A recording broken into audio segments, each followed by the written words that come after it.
I'm interested in what is holding you back getting to your goals, making those achievements, losing that body fat, getting yourself in the shape that you want to be. In early January, I asked my subscribers what they were struggling with, and I was quite surprised how good some of the questions were and how tasty they were to answer.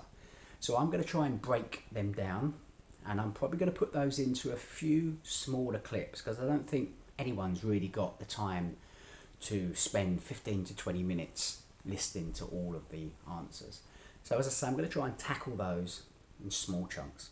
So my first question was, what's the main barriers stopping you achieving the health and the body that you want? So I'm going to try and abbreviate these answers, and I will be reading from the screen, so do excuse me. Here's a really nice question.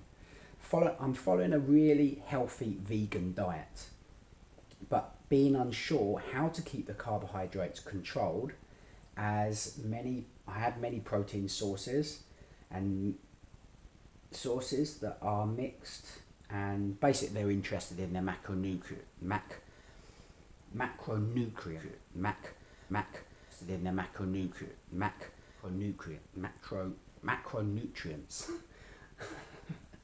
I do find that word hard to say.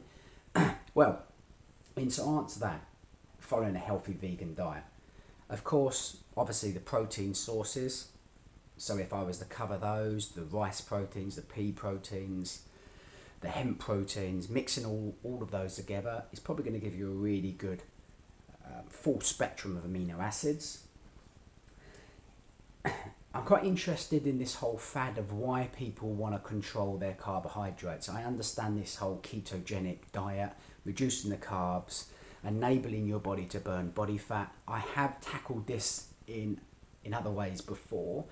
First of all, if you're switching to that type of diet, your body's going to fight it and you're going to have these really strong cravings, and that's why you're going to find it very difficult to be able to control that. So easing into that low carbohydrate diet would be the best way to go. Now, if you're training, you do need, or you may need, some carbohydrates. If you're going to have those, I might have some shorter chain, quick release carbohydrates straight after the workout with some protein. But I'd also really go by your feeling. If you're feeling that you've got these urges to eat chocolate or any other sort of processed sugar, then you might be well to kind of nip that in the bud, so to speak, and have a few, cooked sweet potatoes on hand just to top up your glycogen level. So as I say, take your time to get into that type of diet.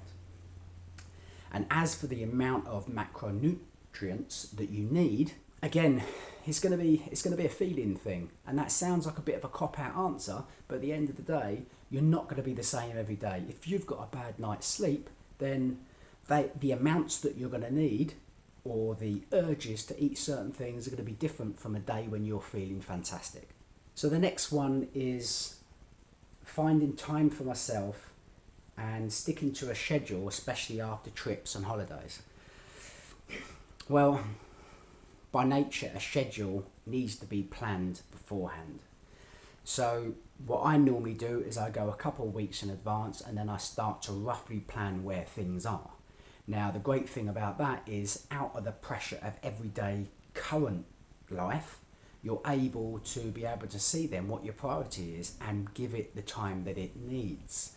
Now, you may need to optimize this time as you get close to it, but unless you book into the future, 2, 3, 4 weeks, maybe even a couple of months, unless you plot those things in your schedule, other things are going to wipe them out, and you're going to be chasing your tail, trying to fit stuff in with a little time that you have, and the pressures of everyday life are going to just overtake that.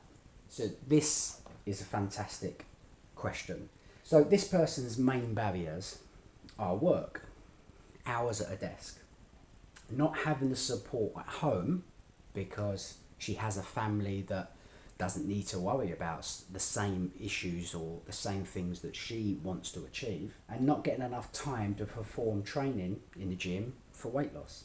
Okay, so if you're sat at a desk, you need to be prepared ahead of time. So you need to have snacks, whether they be drinks, smoothies, packets of nuts. And I'm afraid if you don't have the support of your family or friends around you, then you're going to have to lead the way. And you're going to have to develop little strategies of either buying in the food that's needed or encouraging the people that you live with to perhaps make small little changes as you go. And as for actually being in the gym and not having enough time, well, I've shown you workouts that you can do in 15 or 20 minutes that are going to speed up your metabolism or encourage your metabolism to burn body fat. So 15-20 minutes is all you need, maybe 3 times a week. Okay, and the last answer or question I'm going to tackle is work and having not been able to guarantee a lunch break. Well, again, you're going to have to come prepared. I have little things like this Super Greens powder full of nutrients. In times when I'm too busy, it's easy just to scoop some of that into a container with a little drop of water or coconut water, something like that. Shake it up and you've got pretty much, you know, a really nutritious snack or drink there you can have on the fly when you're rushing around. Okay, so I haven't intended this to be you know, an amazingly polished video clip. It's just something quick to try and answer your questions as quick as possible and give you help. I do waffle on a bit, but you know, it's just because I put myself under pressure to try and come up with the perfect answers. If you need any other help, then please check out my email, check the links out, and just send me an email straight back. I am busy, but I'll do my best to get back to all of your questions. Mac.